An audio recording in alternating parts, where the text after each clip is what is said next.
For daily news updates, subscribe to our YouTube channel, Area TV. Follow us on Instagram, Area Television, and follow us on Facebook, Area Television. I must say that I am very disappointed with the governor.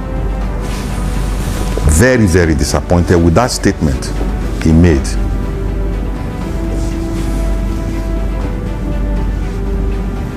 In England, there are no written laws, but there are conventions and precedents. There is no written law that governs England. They move with conventions and precedents and absence on things that happen. That's how England is governed. That's what we understand in law. Now, this thing. In 2006, when I saw that Ibori was going to leave power, and from his body language, and from what was happening around him, I noticed that he was going to hand over, he may likely hand over power to another person in Central. I rose and told him that in our meetings at various places, our understanding is that power will rotate among us, that you cannot hand over power to another person from Central. That this is an understanding that we all have.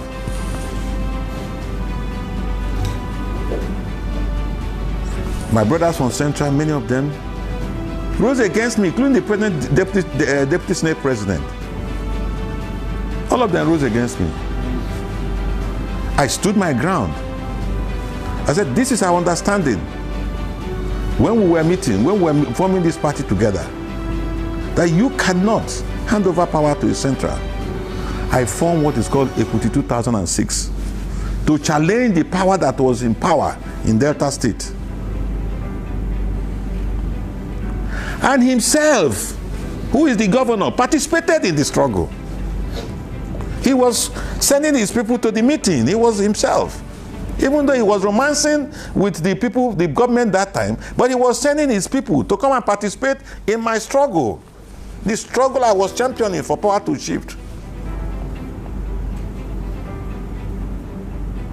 In fact, the first meeting we held in Chief Mrs. Theodora Giwamu's house on this issue, he was there himself.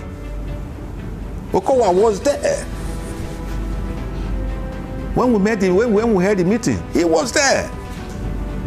And what we were saying that we have an agreement that power must rotate among the 3 senatorial districts, that it cannot remain in Central. And we now, it was there we now formed the name, coined the name Equity 2006. In that meeting, and we all adopted that name as Equity 2006. It became the vehicle with which we fought the government that day, with me as the head. And that was how the power left the Central and went to the South. The federal government became involved. The party and national became involved in our shout, in our fight. And then the power now moved from Central. I remember one of those days, I was almost declared a wanted man. If the Robo people saw me that time, they would have killed me. They did everything to get at me, including trying to implicate me over so many issues. I remember one day I was in the airport, going to Benin airport. Then we have no airport in Asaba. And all of a sudden I saw a convoy of cars coming in. Behold, it was Ibori. And I was in the VIP lodge sitting down. And he was walking towards me with a crowd. And that was the day I thought that I am gone. And when he got near me, he turned around and said, everybody, all the people were following, he said, go away, everybody go away. And he took me to the side. I stood up from my seat and greeted him. He took me to the side. He said, Peter, what you fought for is power shift. Power has shifted, my brother. Why are we still fighting? Let us come back together the way we are. I want to appeal to you. Let us down our tools and put our hands together and make sure that Uduaga wins. He said after that, the power will go back to Delta North. And I must congratulate him that he stood his ground. Even from prison, when I went to him, he was still telling me, Peter, power will go back to it is Delta North that is the next after Uduaga. And he maintained it, even on the induction ground, on nomination ground, and as he was calling us from prison, giving us directive, go and make sure that you people return Okowa as the distinct. I have given my promise that it's going to Delta North, and it must go back to Delta North. And he is a beneficiary of the power struggle that we pushed in Delta North. How can a beneficiary, somebody who benefited from a struggle, will now say there was no agreement? It baffles me, and I'm still at loss, at the very big loss that he can make such a statement. Okay, if you say it's on ethnicity, okay, we agree. A Kaman has gone. It's not the turn of Oshimile and Anyocha, or it's only the turn of Ndokwa nationality.